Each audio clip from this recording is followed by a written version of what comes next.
Hi, my name's Noel. I'm a psychotherapist. Excuse me, frog in my throat.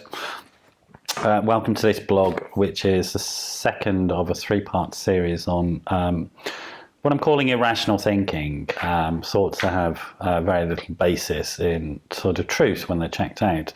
And if they do have some basis in truth, in that it's actually happening, you need to change your life. But today we're going to look at sort of self-worth and self-esteem, those types of that self-talking that we can have at times, where we put ourselves down. And last week I looked at comparison, so you can have a look at that blog.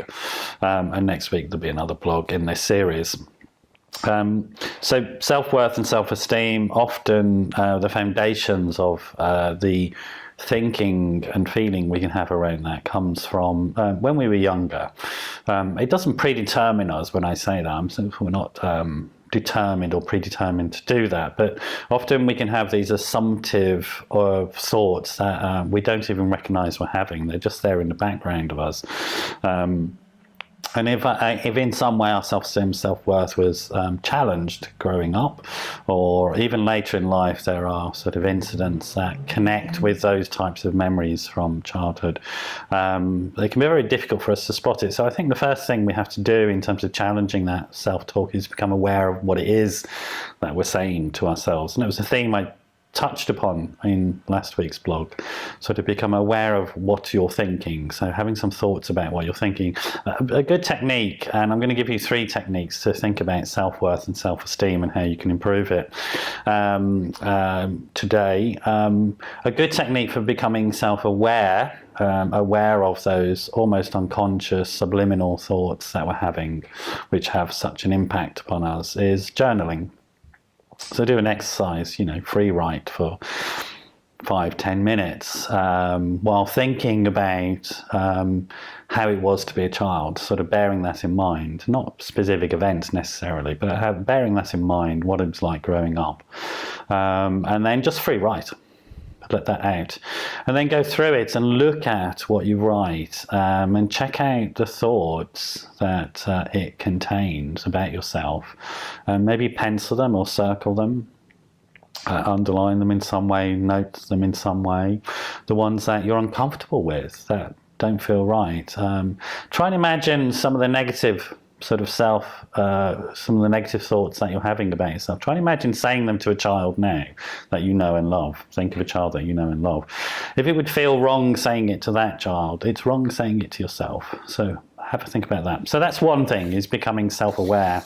The other thing is to let go of how others perceive us. And again, I began to touch upon that last week in comparison, in the blog on comparison.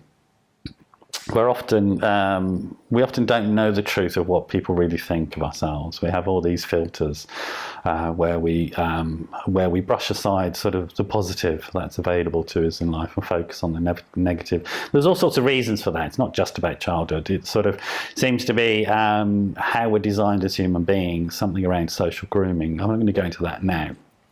But all of us need to do some work around that, around focusing more on sort of the positive messages and allowing those in. So the first thing I'd say about sort of letting go of how others perceive us is, firstly, you don't know if it's the truth of what people think. What your own thoughts aren't necessarily what other people are thinking about you. And it's often very surprising when you ask people what they do think of you to discover that they admire you quite a lot. The second thing I'd say about it is that if people do have very negative approaches and attitudes and behaviours towards you, you have to think very seriously about getting them out of your life, because you just don't need that. None of us need that in our life. We need people around us who are going to build us up and build our resilience, not pull us down. So have a think about that.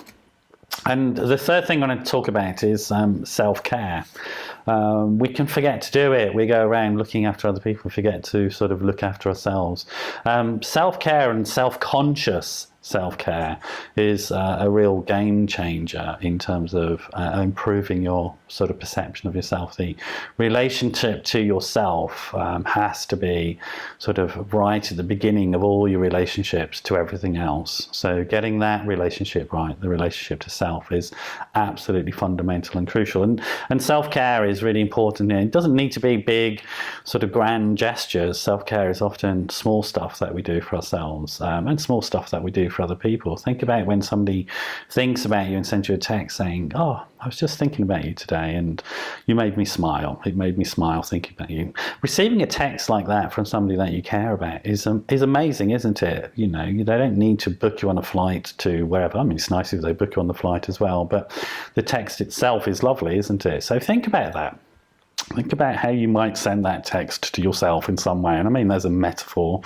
So what are the small things as well as the large things that you can do? So write down a list of 7 to 10 things that you can do. And over the next 2 weeks, commit yourself to doing at least 5 of them. See how you feel after each time you do one of those self-care activities. See how you feel at the end of that 2-week period. And I'm willing to bet here that you're going to have an improved perception of yourself. I hope that's useful, some of those thoughts. So those 3 things, which is just becoming aware of how you're talking to yourself, letting go of the power that you give, or not giving power to other people to sort of determine your sort of experience of yourself, and doing practical, nurturing self-care things. Check out the website, because I go into a bit more detail about how you might sort of be able to implement those things. And I hope that's useful today. Do leave me some comments at the end of the blog on the website if you're seeing it there, or on my YouTube channel at the end of the video if you're watching it there. I try and make these as useful as possible. Your feedback is absolutely essential to me. In fact, this series of 3 blogs, and be another one next week, came about through somebody putting a suggestion on my Facebook page. So go and check that out as well. And I do sort of read what's on there and respond to it, and then take action when I get great suggestions like this. So thanks for joining me. If you or any of your family, somebody that you love, does have problems around these issues, do get in touch. It's 07506 319 745. That's 07506 319 745. Or email me, info@noelmcdermott.net. info@noelmcdermott.net. Thanks for dropping by, and I'll see you next time. Bye bye.